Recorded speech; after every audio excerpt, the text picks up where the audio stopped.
আসসালামু আলাইকুম, স্বাগতম জানাচ্ছি বিবিসি নিউজ আন্তর্জাতিক সংবাদে। শুরুতেই সংবাদ শিরোনাম, এরপর বিস্তারিত। ইরান আগ্রাসনের বিপক্ষে যুক্তরাষ্ট্রের ৫৯% নাগরিক জরিপ। ব্যক্তিগত জেদ মেটাতেই যুদ্ধ, নিজ দেশে ট্রাম্পের বিরুদ্ধে বিস্ফোরক অভিযোগ। ইরান যুদ্ধের প্রভাবে এশিয়ার শেয়ার বাজারে ধস, বাড়ল জ্বালানি তেলের দাম। দর্শক, এতক্ষণ শুনছিলেন সংবাদ শিরোনাম। এখন বিস্তারিত। আপনি যদি ইসরায়েলের ধ্বংস চান এবং মুসলিমদের পাশে থাকেন, তাহলে ভিডিওতে লাইক করে চ্যানেলটি অবশ্যই সাবস্ক্রাইব করে দিবেন এবং আপনার মূল্যবান মতামত অবশ্যই কমেন্টে লিখে জানিয়ে দিবেন। এখন বিস্তারিত। ইরান আগ্রাসনের বিপক্ষে যুক্তরাষ্ট্রের ৫৯% নাগরিক জরিপ। ইরান হামলার সমর্থক নয় যুক্তরাষ্ট্রের অধিকাংশ জনগণ। তেহরানের বিরুদ্ধে ডোনাল্ড ট্রাম্প প্রশাসনের আগ্রাসনের বিষয়ে খোদ যুক্তরাষ্ট্রের জনমনে চরম অসন্তোষ ও শঙ্কা দেখা দিয়েছে। সিএনএনের সাম্প্রতিক এক জনমত জরিপে দেখা গেছে প্রায় ৫৯% মার্কিনী ইরানে হামলার এ সিদ্ধান্তের ঘোর বিরোধী। মাত্র ৪১% নাগরিক এই সামরিক পদক্ষেপকে সমর্থন জানিয়েছেন। খবর সিএনএনের। এসএসআরএস কর্তৃক পরিচালিত এই জরিপে অধিকাংশ মার্কিনী মনে করছেন এই সংঘাত দ্রুত শেষ হওয়ার নয়। জরিপে অংশগ্রহণকারী ৫৬% নাগরিক আশঙ্কা প্রকাশ করেছেন যে যুক্তরাষ্ট্র ও ইরানের মধ্যে একটি দীর্ঘমেয়াদী সামরিক লড়াই শুরু হতে যাচ্ছে। যদিও সোমবার এক প্রশ্নের জবাবে প্রেসিডেন্ট ট্রাম্প দাবি করেছেন তিনি ৪ সপ্তাহের মধ্যে এই যুদ্ধ শেষ করার পরিকল্পনা করেছিলেন এবং লক্ষ্য অর্জনে তারা নির্ধারিত সময়ের চেয়ে এগিয়ে আছেন। জরিপে আরও দেখা গেছে ৬২% আমেরিকান মনে করেন পরবর্তী যে কোনো সামরিক পদক্ষেপের আগে ট্রাম্পের উচিত কংগ্রেসের অনুমোদন নেওয়া। এছাড়া ৬০% নাগরিক মনে করেন বর্তমান পরিস্থিতি মোকাবেলায় প্রেসিডেন্টের কাছে সুনির্দিষ্ট কোনো পরিকল্পনা নেই। এমনকি স্থলসেনা পাঠানোর প্রশ্নেও আমেরিকানরা অনড়।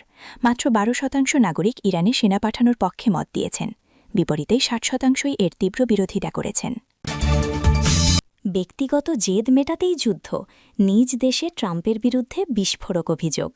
ভার্জিনিয়া থেকে নির্বাচিত ডেমোক্র্যাট সিনেটর টিম কেইন ইরানের বিরুদ্ধে ডোনাল্ড ট্রাম্পের যুদ্ধ ঘোষণার নেপথ্য কারণ নিয়ে তীব্র সমালোচনা ও প্রশ্ন তুলেছেন। মার্কিন সিনেটের বৈদেশিক সম্পর্ক কমিটির অন্যতম এই জ্যেষ্ঠ সদস্য অভিযোগ করেছেন যে ট্রাম্প ২০২০ সালের নির্বাচনে তার পরাজয় মেনে নিতে না পেরে ব্যক্তিগত প্রতিহিংসা চরিতার্থ করতে মার্কিন সন্তানদের যুদ্ধের মুখে ঠেলে দিচ্ছেন।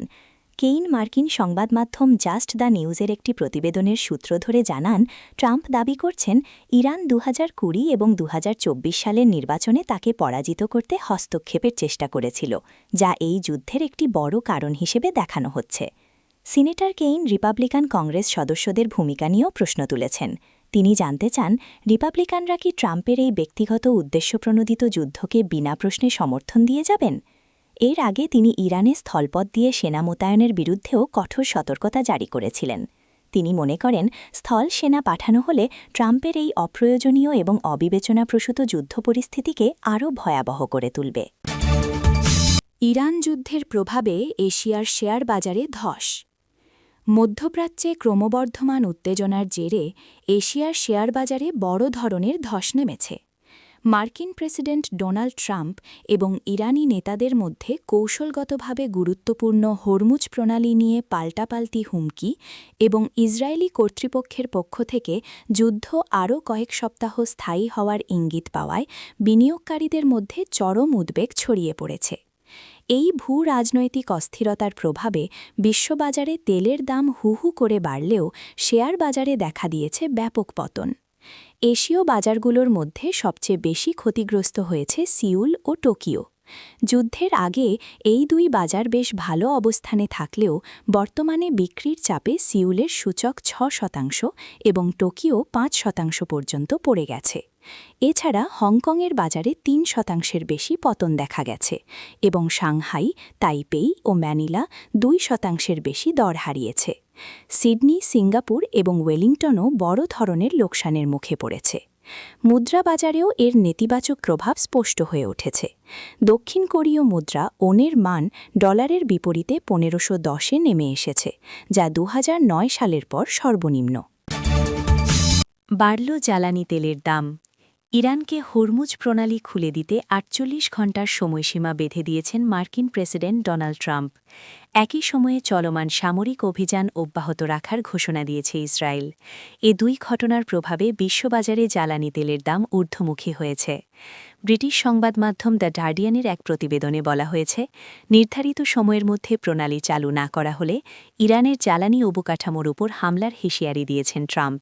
এদিকে ইসরায়েল জানিয়েছে চলমান এই সংঘাত আরও কয়েক সপ্তাহ ধরে অব্যাহত থাকতে পারে। বার্তা সংস্থা এএফপি জানায়, গ্রিনিচ মান সময় অনুযায়ী রোববার রাত 10টায় বাজার খোলার সঙ্গে সঙ্গেই তেলের দামে ঊর্ধ্বমুখী প্রবণতা দেখা দেয়।